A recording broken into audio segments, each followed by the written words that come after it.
સફરની શરૂઆત થઈ।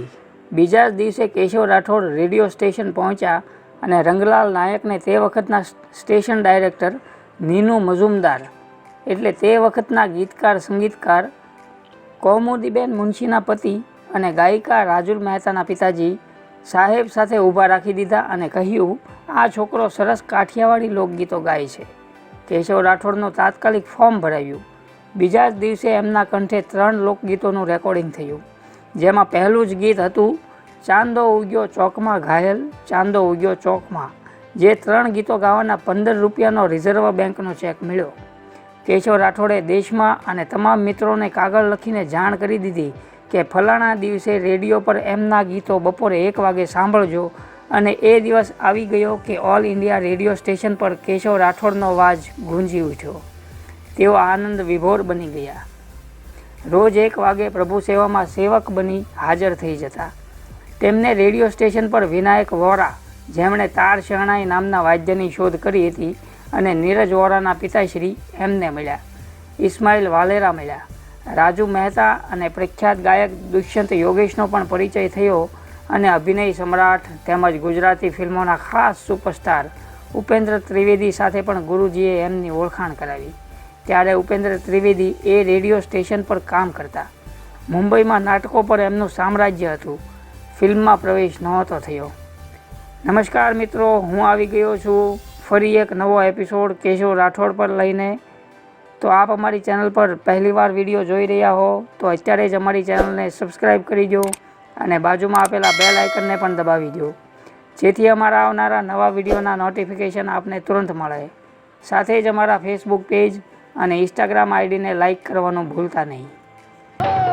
मेरे काठियावाड़े के भाई भाई मेरे काठियावाड़े के हारे हारे मेरे काठियावाड़े के हाँ हाँ हाँ मेरे काठियावाड़े। ગુરુ સેવામાં અનેક નાટ્ય નિર્માતા કલાકારોની ઓળખાણ થતી હતી। જમનાદાસ ઠક્કર, ભૂપેન્દ્ર દેસાઈ, મુકુંદ ગોરડિયા, રામલાલ નાયક, મુકુંદ પંડ્યા, ચંદ્રકાંત સાંગાણી, કલ્પના દિવાન, અહેમદ દરબાર એટલે સંગીતકાર ઇકબાલ દરબારના પિતાજી, કલા ભવનના સ્થાપક, યોગેન્દ્ર દેસાઈ, રંગલો એટલે જયંત પટેલ, લીલી પટેલ તેમજ ઘણા નામો, જેમાં સંજીવ કુમાર પણ ખરા। પરંતુ એમનું મન તો ઝંખતું હતું, જેના નામની તખતી વાંચતા જ તેઓ આભા બની ગયા। જીવનભર ગુજરાતી ફિલ્મો માટે જ સમર્પણ કરનાર અને માત્ર ગુજરાતી ફિલ્મો જ દિગ્દર્શન કરવાની ટેક લેનાર, અને જેના પોતાના છેલ્લા શ્વાસ પણ હાલોલના લકી સ્ટુડિયોમાં ગુજરાતી ફિલ્મનું દિગ્દર્શન કરતાં કરતાં જ છોડેલા તે ગુજરાતી ફિલ્મોના ભીષ્મ પિતામહ, એ નામ તે મનહર રસ કપૂર। ગુરુજીએ ડોરબેલ વગાડ્યો અને દરવાજો ખોલ્યો। એકદમ હસતા હસતા સાદગી ભર્યા ચહેરાવાળા મનહરભાઈ હાથમાં દેશી બીડી પીતા। અરે આવ પ્રભાકર તું, બંને અંદર પ્રવેશ્યા। કેશવ રાઠોડ તો ભૂતકાળમાં ખોવાઈ ગયા। કાદુ મકરાણી, વીર રામવાળો, મૂળું માણેક, જોગીદાસ ખુમાણ, અખંડ સૌભાગ્યવતી વગેરે ફિલ્મોના ગુજરાત સરકારના એવોર્ડની લાઈન લાગી હતી, અને કેશવ રાઠોડ જોઈ રહ્યા હતા। વિચાર્યું કે પોતે પોતાની મંજિલ પર પહોંચી જશે એવો આભાસ તેમના મનમાં થવા લાગ્યો। મનહર રસ કપૂરના ચહેરા તરફ જોઈને કેશવ રાઠોડ શબ્દોની રાહ જોવા લાગ્યા કે ક્યારે એમને એ ફિલ્મના કામ માટે બોલાવશે। કેશવ રાઠોડ સૌરાષ્ટ્રની લોકકથા, ગીતો અને ભજનો ગાય છે એ જાણી મનહર રસ કપૂરે એમને આવતા શનિવારે આપણા ઘરે કાર્યક્રમ રાખો એમ કહી દીધું। આનંદ વિભોર થઈ કેશવ રાઠોડ નીકળ્યા અને તૈયારીઓ કરવા લાગ્યા, કારણ કે તેઓ આમ પણ મુંબઈમાં સ્થાયી થવા ડાયરાના કાર્યક્રમો કરતા અને રાતના 9થી સવારના 5-6 વાગ્યા સુધી એકલા જ સ્ટેજ સંભાળતા। ક્યારેક ઘરે ઘરે ભજનના કાર્યક્રમો કરતા। લગભગ 1000 આવા કાર્યક્રમો એમણે કર્યા હતા। કાંદીવલી, બોરીવલી, દહીંસર, મલાડ, વિલેપાર્લે, ઘાટકોપર, ડોંબીવલી, જરીમરી, જ્યાં જ્યાં ગુજરાતીઓ વસતા ત્યાં ત્યાં એક પછી એક ઓળખાણ થતી ગઈ। એક નાનકડું ગ્રુપ, જેમાં તબલા, મંજીરા અને 2 બહેનો જયા પંચાલ અને કુસુમ ઉદ્દેશી પણ આ ગ્રુપમાં હતા। મનહર રસ કપૂર કાર્યક્રમ સાંભળી ખુશ થયા અને હર મહિને તેમના ઘરે એક લોકસંગીતનો કાર્યક્રમ રાખતા, અને ક્યારેક મોકો મળશે એ આશામાં કેશવ રાઠોડ કાર્યક્રમો આપતા ગયા।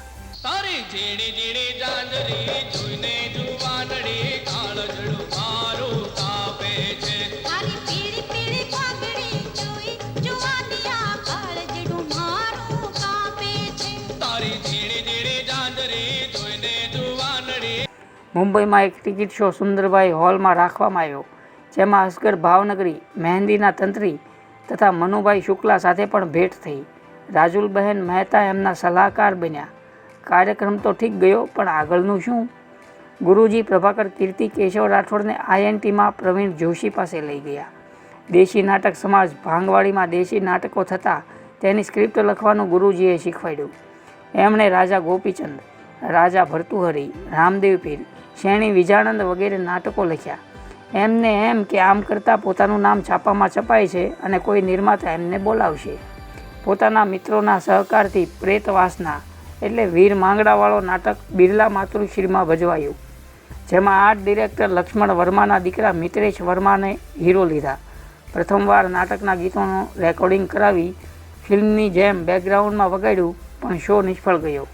આ મિત્રેશ વર્મા એટલે હાલની પણ ફિલ્મોમાં તમે મિત્રેશ વર્માને ચરિત્ર અભિનેતાના રૂપમાં જોઈ શકો છો. તો મિત્રો, આપને અમારો આ એપિસોડ કેવો લાગ્યો તે આપ અમને કોમેન્ટ કરીને જણાવશો. અને જો આગળ પણ તમે કેશવ રાઠોડ વિશેનો આ એપિસોડ કન્ટિન્યુ કરવા માગતા હો તો તે પણ અમને કોમેન્ટમાં જણાવશો.